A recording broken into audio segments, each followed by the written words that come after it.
നമ്മൾ വെസ്റ്റേൺ ടോയ്ലറ്റാണ്, ഇരിക്കുക സുഖമാണ്. ടോയ്ലറ്റ് മൊബൈൽ കൊണ്ടുപോകും, 10 മിനിറ്റ് 20 മിനിറ്റ് 30 മിനിറ്റൊക്കെ സിനിമ വല്ല അവിടെ ഇരുന്ന് കാണും അല്ലേ. പെയിന് വളരെയധികം കുറയ്ക്കും, ചൊറിച്ചിൽ നല്ലോണം കുറയ്ക്കും, നീര് നല്ലോണം കുറയ്ക്കും. അതുപോലെ നമ്മുടെ ബ്ലഡ് സർക്കുലേഷൻ ഇമ്പ്രൂവ് ആവും. ഇതിൽ തന്നെ ഡയറ്റിൽ മാറ്റം വരുത്തി ഞാൻ ഈ പറഞ്ഞ കാര്യങ്ങളൊക്കെ ശ്രദ്ധിച്ചാൽ മെഡിസിൻ കൊണ്ടും നമുക്ക് നോൺ സർജിക്കൽ പ്രൊസീജിയർ കൊണ്ടും പൂർണ്ണമായിട്ട് ഇത് കൺട്രോൾ ചെയ്യും. ധാരാളം പേര് ചോദിച്ചുകൊണ്ടിരിക്കുന്ന ഒരു ചോദ്യമാണ് പൈൽസിനെ കുറിച്ച് സംസാരിക്കാവും. മൂലക്കുരു അല്ലെങ്കിൽ പൈൽസ് ഇന്ന് വളരെ കോമൺ ആയിട്ടുള്ള ഒരു ആരോഗ്യ പ്രശ്നമായി മാറിയിരിക്കുകയാണ്. പക്ഷേ പലർക്കും ഇതിനെക്കുറിച്ച് തുറന്ന് സംസാരിക്കാൻ പോലും മടിയാണ്. ചിലർ വർഷങ്ങളോളം വേദന സഹിച്ചിരിക്കും, ചിലരാണെങ്കിൽ ഇൻ്റർനെറ്റ് നോക്കി ഭയപ്പെടും, ചിലരാണെങ്കിൽ ഇത് ക്യാൻസർ ആണോ എന്ന് വരെ ചിന്തിക്കാറുണ്ട്. അപ്പോൾ ഇത് ഭയപ്പെടേണ്ട ഒരു അസുഖമല്ല, നമുക്കിത് എങ്ങനെയാണ് മാറ്റേണ്ടതെന്നും എങ്ങനെ ഇതിനെ പരിഹരിക്കാമെന്നുള്ളതും വ്യക്തമായിട്ട് പറയാം. ഇത് പലർക്കും ഉണ്ടാകുന്ന ഒരു സാധാരണ രോഗാവസ്ഥയാണെന്ന് ആദ്യം നിങ്ങൾ മനസ്സിലാക്കണം.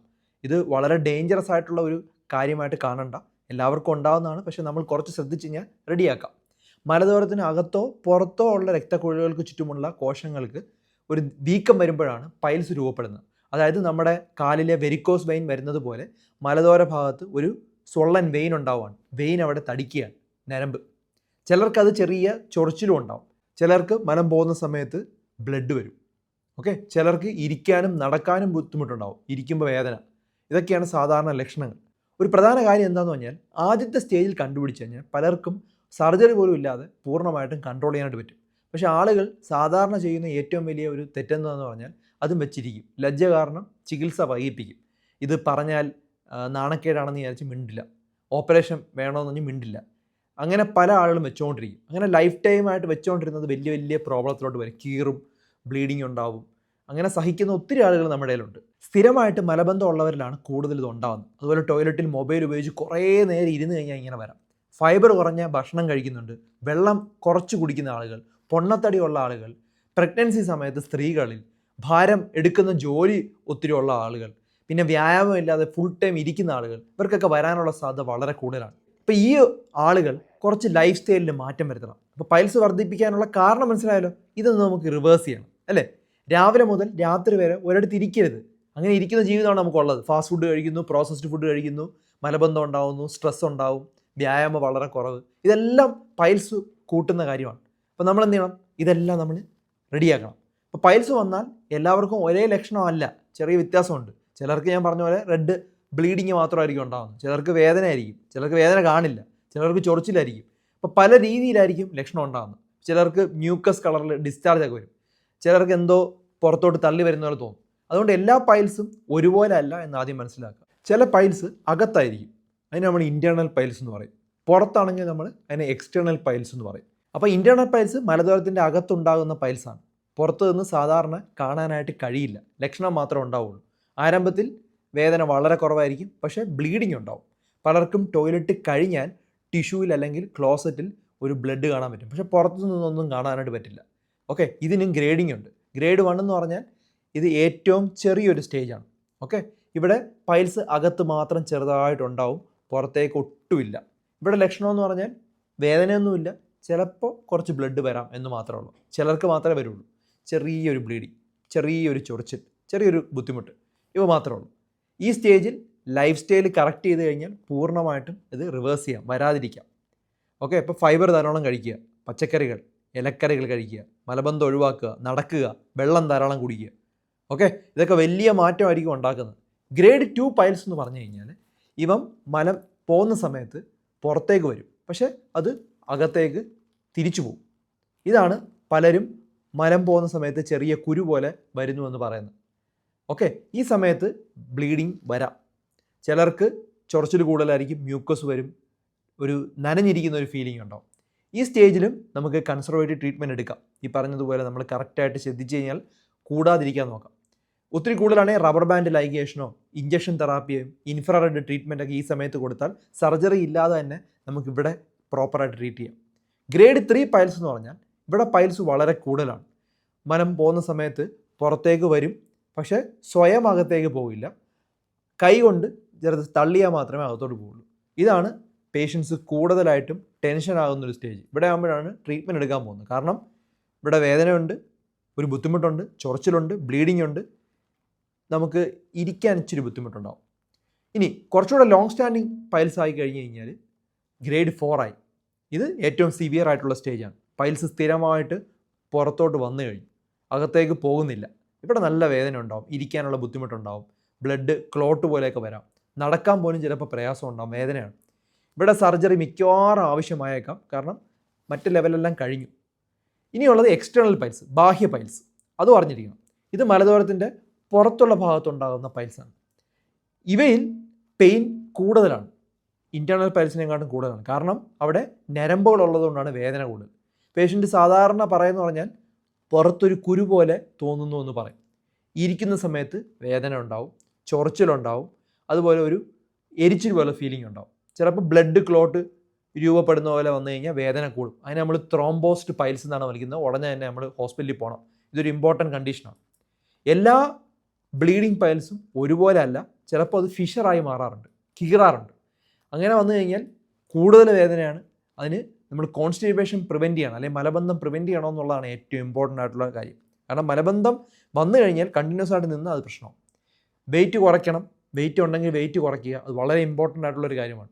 സ്ഥിരമായിട്ട് ബ്ലീഡിങ് ഉണ്ടാകുന്നുണ്ടെങ്കിൽ ഉറപ്പായിട്ടും മെഡിക്കൽ ചെക്കപ്പ് ചെയ്യണം. ഒരിക്കലും നമ്മൾ വീട്ടിൽ ഇരിക്കരുത്. അതുപോലെ വെയിറ്റ് കുറയുന്നുണ്ട്, അങ്ങനെയൊക്കെ ഉണ്ടെങ്കിൽ ഉറപ്പായിട്ടും ചെക്ക് ചെയ്തിരിക്കണം. അപ്പോൾ പൈൽസിനെ എങ്ങനെ നമുക്ക് പ്രിവെൻറ്റ് ചെയ്യാം, അതുപോലെ വീട്ടിൽ ചെയ്യാൻ പറ്റുന്ന എഫക്റ്റീവായിട്ടുള്ള ട്രീറ്റ്മെൻറ്റ് എന്താണ്, ഫൈബർ എത്രമാത്രമാണ് കഴിക്കേണ്ടത്, നമ്മൾ ടോയ്ലറ്റിൽ പോകുമ്പോൾ ശ്രദ്ധിക്കേണ്ട കാര്യങ്ങൾ എന്താണ്, ഏതൊക്കെ ഭക്ഷണങ്ങളാണ് സഹായിക്കുന്നത്, ഏതൊക്കെ ഭക്ഷണങ്ങളാണ് ഈ പൈൽസ് മോശമാക്കുന്നത് എന്നുള്ളത് വ്യക്തമായിട്ട് മനസ്സിലാക്കുക. അതായത് നമ്മുടെ പൈൽസിന് കൂട്ടുന്നതിൻ്റെ കാരണം മലബന്ധമാണ്. മലം കട്ട് ചെയ്യുമ്പോൾ നമ്മൾ സ്ട്രെയിൻ ചെയ്യുമ്പം ആണ് പൈൽസ് പ്രധാനമായിട്ട് ഉണ്ടാകുന്നത്. അത് പ്രിവെൻറ്റ് ചെയ്യണം. അപ്പോൾ അത് നമ്മൾ ഒഴിവാക്കണം, വരരുത്. അപ്പോൾ നമ്മൾ എന്ത് ചെയ്യണം, കട്ടിയാണെങ്കിൽ നമ്മൾ കുറച്ച് സ്റ്റൂൾ സോഫ്റ്റ്നറൊക്കെ വാങ്ങിക്കാനായിട്ട് കിട്ടും. ചില പൊടികളുണ്ട്, കലക്കി കുടിച്ച് കഴിഞ്ഞാലൊക്കെ നമുക്ക് സ്റ്റൂൾ സോഫ്റ്റ് ആവും. പക്ഷെ അതാണോ പ്രശ്നം? അല്ല, ലൈഫ് സ്റ്റൈലാണ് മാറ്റേണ്ടത്. പ്രധാന വില്ലൻ ലൈഫ് സ്റ്റൈലാണ്. അത് മാറ്റാതെ ഇത് മാറില്ല. കുറച്ച് ദിവസത്തേക്ക് നമുക്ക് എന്ത് ചെയ്യും, സൊല്യൂഷനൊക്കെ കുടിച്ചാൽ ശരിയാവും. പക്ഷെ എന്നും കുടിക്കാൻ പറ്റുമോ? പറ്റില്ല. അപ്പോൾ അതിനുവേണ്ടി നമ്മൾ സ്ട്രെയിൻ ഒഴിവാക്കണം. മലദ്വാരത്തിൽ നമ്മൾ സ്ട്രെയിൻ കൊടുക്കുന്നത് ഒഴിവാക്കണം. അങ്ങനെ ഒഴിവാക്കണമെങ്കിൽ വെള്ളം നല്ലോണം കുടിക്കണം. ഓരോ 25 കിലോയ്ക്കും 1 ലിറ്റർ വെള്ളം, നല്ലോണം വെള്ളം കുടിക്കണം ഫസ്റ്റ്. വെള്ളം ഇല്ലാതെ ട്രീറ്റ്മെൻറ്റ് നടക്കില്ല. ഫൈബർ കഴിച്ചാലും ചിലപ്പോൾ വെള്ളം കഴിക്കാതിരിക്കും. വെള്ളം കുടിച്ചേ പറ്റൂ. വെള്ളം കുടിക്കാതെ നമുക്ക് ഫൈബർ മാത്രം കഴിച്ചാൽ നമ്മുടെ മലബന്ധം പ്രിവെൻറ്റ് ചെയ്യാൻ പറ്റില്ല. നല്ലോണം വെള്ളം കുടിക്കണം. ഒരു 2.5 മുതൽ 3 ലിറ്റർ വെള്ളം കുടിക്കുക. പ്രത്യേകിച്ചും നമ്മൾ യാത്രയൊക്കെ ചെയ്യുന്നുണ്ട്, അതുപോലെ വെയിലത്തൊക്കെ നിൽക്കുന്നുണ്ട്, വ്യായാമം ചെയ്യുന്നുണ്ടെങ്കിൽ ഇതിനെക്കാട്ടും കൂടുതൽ കുടിക്കണം. നമ്മൾ മൂത്രം ഒഴിക്കുമ്പം ഇളം മഞ്ഞ കളറിൽ പോകുന്നുണ്ടെങ്കിൽ ഓക്കെയാണ്, സ്റ്റൂൾ സോഫ്റ്റ് ആയിട്ട് പോകും. പിന്നുള്ളത് ഫൈബറാണ്. നാച്ചുറൽ ആയിട്ടുള്ള സ്റ്റൂൾ സോഫ്റ്റ്നർ എന്ന് പറഞ്ഞാൽ ഫൈബർ തന്നെയാണ്. ഫൈബർ സ്റ്റൂളിൻ്റെ ബൾക്ക് നൽകും, സോഫ്റ്റ് ആക്കും, ഈസി ആക്കും. കേരളത്തിൽ വളരെ നല്ല ഫൈബർ ഫുഡ്സ് ധാരാളമുണ്ട്. നമുക്കിപ്പോൾ ഓട്സ്, അല്ലെങ്കിൽ ചെറിയ പഴം, പപ്പായ, പേരയ്ക്ക, flax seed, chia seed, vegetables, cucumber, carrot, ഇലക്കറികൾ, അതായത് മുരിങ്ങ ഇല, ചീര ഇല, ഇതെല്ലാത്തിനും ഉണ്ട്. ചിയ സീഡ്സിനെ കുറിച്ച് ശരിക്കും ഞാൻ പല വീഡിയോയും പറഞ്ഞിട്ടുണ്ട്. ചിയ സീഡ് ശരിക്കും 1 ടീസ്പൂൺ എടുത്തതിന് ശേഷം നമ്മൾ വെള്ളത്തിലിട്ട് സോക്ക് ചെയ്ത് വെക്കുക. ഇത് സ്റ്റൂൾ സോഫ്റ്റ് ആക്കാൻ സഹായിക്കുന്ന ഒരു മെത്തഡാണ്. പിറ്റേ ദിവസം രാവിലെ കുടിക്കുക. പതുക്കെ പതുക്കെ കൂട്ടാവും. ആദ്യം കുറച്ച് ആഡ് ചെയ്യുക, പിന്നെ 1 ടേബിൾ സ്പൂൺ വരെ വരിക. വെള്ളത്തിലൊരു 30 മിനിറ്റെങ്കിലും സോക്ക് ചെയ്ത് വെക്കണം. ജെല്ലി പോലെ ആയിട്ട് കുടിക്കുന്നതാണ് നല്ലത്. ചിയ സീഡ് കുടിക്കുമ്പോഴും നമ്മൾ ഒരു കാര്യം ഓർക്കണം, നമ്മൾ എന്ത് ചെയ്യണം, നല്ലോണം വെള്ളം കുടിക്കണം. ഇപ്പോൾ രാത്രി ഭക്ഷണത്തിന് ശേഷം വേണേൽ കഴിക്കാം, അല്ലെങ്കിൽ രാവിലെ എഴുന്നേറ്റിന് ഉടനെ നമുക്ക് കുടിക്കാം. നല്ലതാണ്. മോര് നല്ലതാണ്, തൈര് നല്ലതാണ്, ഓട്സ് നല്ലതാണ്. ഇതെല്ലാം നമ്മുടെ വയറിന് ഗുണമുള്ള കാര്യങ്ങളാണ്. ഇതെല്ലാം ചെയ്യുമ്പോൾ നല്ല വ്യത്യാസം വരും. ഡ്രൈ ചിയ സീഡ്സ് ഡയറക്റ്റായിട്ട് കഴിക്കരുത്. അങ്ങനെ കഴിച്ചാൽ ബ്ലോട്ടിംഗ് ഉണ്ടാവും, ഗ്യാസ് ഉണ്ടാവും. ഈ രീതിയിൽ തന്നെ കഴിക്കുന്നതാണ് ഏറ്റവും നല്ലത്. ഇനി അടുത്ത പൈൽസ് ഏറ്റവും ഇമ്പോർട്ടൻ്റ് ആയിട്ടുള്ള കാര്യം നടക്കുക എന്നുള്ളതാണ്. ഇരുന്ന് കഴിഞ്ഞാൽ പൈൽസ് കൂടും. നമ്മൾ ഇടയ്ക്കിടയ്ക്ക് എഴുന്നേറ്റ് നടക്കുക, ബവലിന് മൂവ്മെൻറ്റ് ഉണ്ടാവണം, എന്നാലേ സോഫ്റ്റായിട്ട് നമ്മുടെ മലം പോവുള്ളൂ. അപ്പം ഡ്രൈവേഴ്സും അതുപോലെ ഒത്തിരി നേരം ഇരുന്ന് കളിക്കുന്നവരെല്ലാം, ഓഫീസ് ജോലികളെല്ലാം എല്ലാവരും അവിടെ ഇരിക്കും. 30 മിനിറ്റ് അല്ലെങ്കിൽ 40 മിനിറ്റ് കഴിയുമ്പോൾ ഇറങ്ങി ഒന്ന് നടക്കുക. അപ്പോൾ 1-2 മിനിറ്റ് നടന്നാലും മതി. ആഹാരം കഴിച്ചതിന് ശേഷം ഇമ്മീഡിയറ്റ്ലി നടക്കുക. അതും കോൺസ്റ്റിപ്പേഷൻ കുറയ്ക്കാൻ വേണ്ടി സഹായിക്കുന്ന മാർഗ്ഗമാണ്. പിന്നെ ടോയ്ലറ്റിലും കുറച്ച് കാര്യങ്ങൾ നിങ്ങൾ ശ്രദ്ധിക്കണം. ഇപ്പോഴത്തെ ആളുകളെന്ന് പറഞ്ഞാൽ നമ്മൾ വെസ്റ്റേൺ ടോയ്ലറ്റാണ്, ഇരിക്കുക സുഖമാണ്. ടോയ്ലറ്റ് മൊബൈൽ കൊണ്ടുപോകും, 10 മിനിറ്റ് 20 മിനിറ്റ് 30 മിനിറ്റൊക്കെ സിനിമ വല്ല അവിടെ ഇരുന്ന് കാണും അല്ലേ. അത് പൈൽസിനെ കൂട്ടും. ടോയ്ലറ്റ് സീറ്റിൽ നമ്മൾ ഒത്തിരി നേരം ഇരുന്ന് കഴിഞ്ഞാൽ പൈൽസ് കൂട്ടും. അത് പ്രശ്നമാണ്. നമുക്ക് ആ ഒരു പോകാനായിട്ട് തോന്നുന്ന സമയത്ത് പോവുക, ഫോഴ്സ് ചെയ്യരുത്, സ്ട്രെയിൻ ചെയ്യരുത്, മൊബൈൽ അമിതമായി വെച്ചുകൊണ്ടിരിക്കരുത്, പെട്ടെന്ന് പോവുക, തിരിച്ചു വരിക. ഓക്കെ. ഇപ്പോൾ ലോങ് ഇരിക്കുവാണെങ്കിൽ പ്രശ്നമാണ്. സിറ്റ്സ് ബാത്ത് വളരെ എഫക്റ്റീവാണ്. വളരെ സിമ്പിളായിട്ടുള്ള ട്രീറ്റ്മെൻറ്റാണ് സിറ്റ്സ് ബാത്ത്. അതായത് ഒരു ടബിൽ ഇളം ചൂടുവെള്ളം എടുത്ത് ഒരു 10-15 മിനിറ്റ് കുറച്ച് ഉപ്പിട്ടതിന് ശേഷം അവിടെ ഇരിക്കുക. പെയിന് വളരെയധികം കുറയ്ക്കും, ചൊറിച്ചിൽ നല്ലോണം കുറയ്ക്കും, നീര് നല്ലോണം കുറയ്ക്കും. അതുപോലെ നമ്മുടെ ബ്ലഡ് സർക്കുലേഷൻ ഇമ്പ്രൂവ് ആവും. അത് കുറച്ച് ബുദ്ധിമുട്ടുള്ള സമയത്ത് ചെയ്യാം. പ്രത്യേകിച്ചും എക്സ്റ്റേണൽ പൈൽസ്, പുറത്തുള്ള പൈൽസിന് അത് വളരെ എഫക്റ്റീവാണ്. വെയിറ്റ് കുറയ്ക്കാൻ മറക്കരുത്. ഒബേസിറ്റി വലിയൊരു പ്രശ്നമാണ്. വയറിന് അമിതമായ പ്രഷർ കൊടുക്കുക. അബ്ഡോമൻ പ്രഷർ കൊടുത്താൽ വെയിനിലും പ്രഷർ വരും. ഒരു 10% വെയിറ്റ് നിങ്ങളുടെ കുറച്ചാൽ തന്നെ നിങ്ങളുടെ പൈൽസ് കുറയുന്നതായിട്ട് കാണാം. പിന്നെ ശ്രദ്ധിക്കേണ്ട കാര്യം, കോൺസ്റ്റിപ്പേഷൻ ഒരു കാരണവശാലും ഇഗ്നോർ ചെയ്യരുത്. പ്രോസസ്ഡ് ആയിട്ടുള്ള ഫുഡ്, അൾട്രാ സ്പൈസി ഉള്ള ഫുഡ്, നല്ല എരിവുള്ള ഫുഡ്, അതുപോലെ മദ്യം, സിഗരറ്റ് ഒഴിവാക്കണം. നമ്മൾ ജിമ്മിൽ പോകുന്ന സമയത്തും ഒത്തിരി സ്ട്രെയിൻ ചെയ്തിട്ടുള്ള എക്സസൈസ് വേണ്ട. കോൺസ്റ്റിപ്പേഷൻ വരുവാണെങ്കിൽ മരുന്നെടുത്താണെങ്കിലും സ്റ്റൂൾ സോഫ്റ്റ് ആക്കണം, അല്ലെങ്കിൽ കീറാം, ഫിഷർ ഉണ്ടാവാം, ഈ ഒരു പൈൽസ് കൂടാം. ഓക്കെ, ഒരു ബുദ്ധിമുട്ടുണ്ടെങ്കിൽ ഡോക്ടറോട് ചോദിക്കുക. സിവിയർ ബ്ലീഡിംഗ് ഉണ്ട്, ബ്ലാക്ക് കളറിൽ സ്റ്റൂൾ വരുന്നത് ഉറപ്പായിട്ടും ഡോക്ടറിൻ്റെ അടുത്ത് പോകണം. വെയിറ്റ് ലോസ് ഉണ്ടെങ്കിൽ ഡോക്ടറിൻ്റെ അടുത്ത് പോകണം. പെർസിസ്റ്റൻറ്റ് കോൺസ്റ്റിപ്പേഷൻ ഉണ്ടെങ്കിൽ ഡോക്ടറുടെ അടുത്ത് പോയി കാണിക്കണം. ബ്ലഡ് സ്ഥിരമായി വരുന്നുണ്ടെങ്കിലും ഡോക്ടറെ പോയി കാണിക്കണം. കൊളനോസ്കോപ്പി ചെയ്യേണ്ടതായിട്ട് വരും. ഓക്കെ, ഇനി നമുക്കിത് എങ്ങനെ ട്രീറ്റ് ചെയ്യാമെന്ന് നോക്കാം. സർജറി ആണോ എപ്പോഴും ചെയ്യേണ്ടത്? അല്ല, നമുക്ക് ലേസർ സർജറി ഉണ്ട്, പെയിൻലെസ് ആയിട്ടുള്ള, വേദന എടുക്കാത്ത തരത്തിലുള്ള റബ്ബർ ബാൻഡ് ട്രീറ്റ്മെൻറ്റ് ഒക്കെ പല ഓപ്ഷൻ ഇപ്പോൾ അവൈലബിൾ ആണ്. അത് പല ഹോസ്പിറ്റലിലും ഉണ്ട്. എത്ര ദിവസം എടുക്കും റിക്കവറി? വളരെ പെട്ടെന്നാണ്. സർജറി എപ്പോഴാണ് ചെയ്യേണ്ടതെന്ന് നമ്മൾ വളരെ വ്യക്തമായിട്ട് അറിയണം.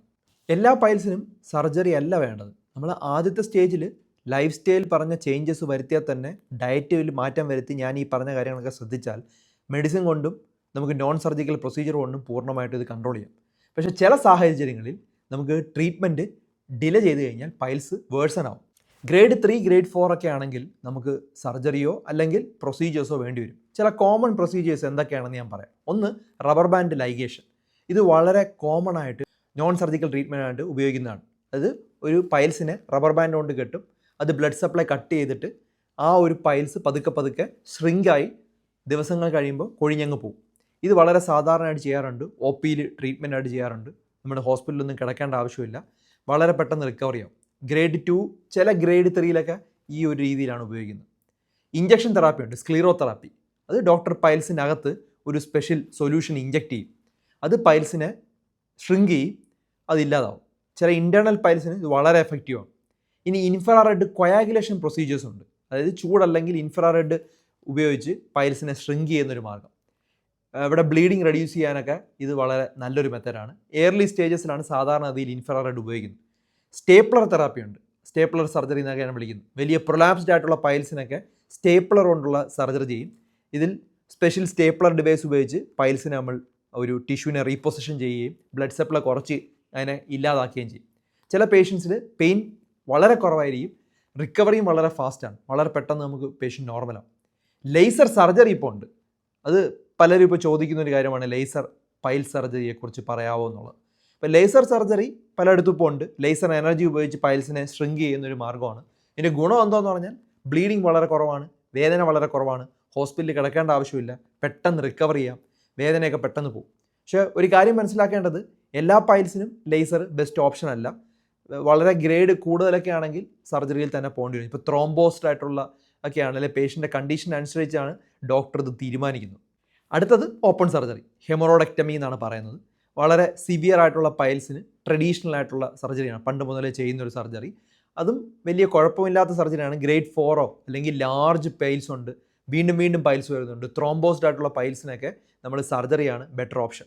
ഓക്കെ, ഇതിന് റിക്കവറി കുറച്ച് ദിവസങ്ങളെടുക്കും. ആദ്യത്തെ കുറച്ച് ദിവസം പെയിനൊക്കെ ഉണ്ടാവും, നമ്മൾ സിറ്റ്സ് ബാത്ത് ചെയ്യേണ്ടി വരും കുറേ ദിവസം.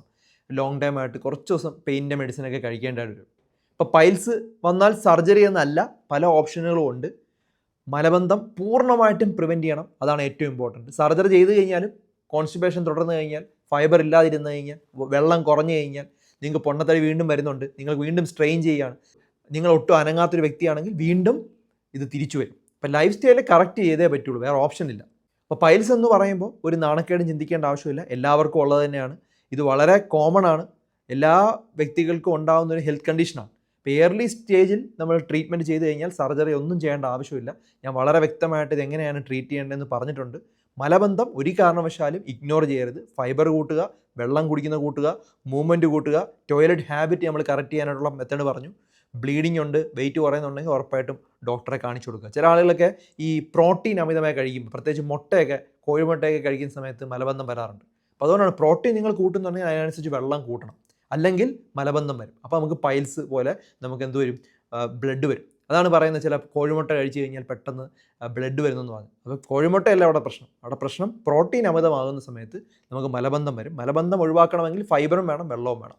ഇപ്പോൾ ഈ വീഡിയോ നിങ്ങൾക്ക് വളരെയധികം ഉപകാരപ്പെട്ട് കാണും. നിങ്ങളുടെ കുടുംബത്തിനും അതുപോലെ ഫ്രണ്ട്സിനും വേണ്ടി വീഡിയോ ഷെയർ ചെയ്ത് കൊടുക്കുക. ധാരാളം ആളുകൾക്കാണ് ഈ പൈൽസ് കാരണം ബുദ്ധിമുട്ട് അനുഭവിക്കുന്നത്. എനിക്ക് മെസ്സേജ് വരാറുണ്ട്. ഇപ്പോൾ 2 ദിവസം മുമ്പ് ഒരു മെസ്സേജ് വന്നുകൊണ്ടാണ് ഞാൻ വീണ്ടും ഓർത്തത് ഇതിനെക്കുറിച്ചൊന്ന് പറയാം. അപ്പോൾ ധാരാളം ആളുകളുടെ അറിവിലേക്ക് ഇത് ഷെയർ ചെയ്ത് കൊടുക്കുക.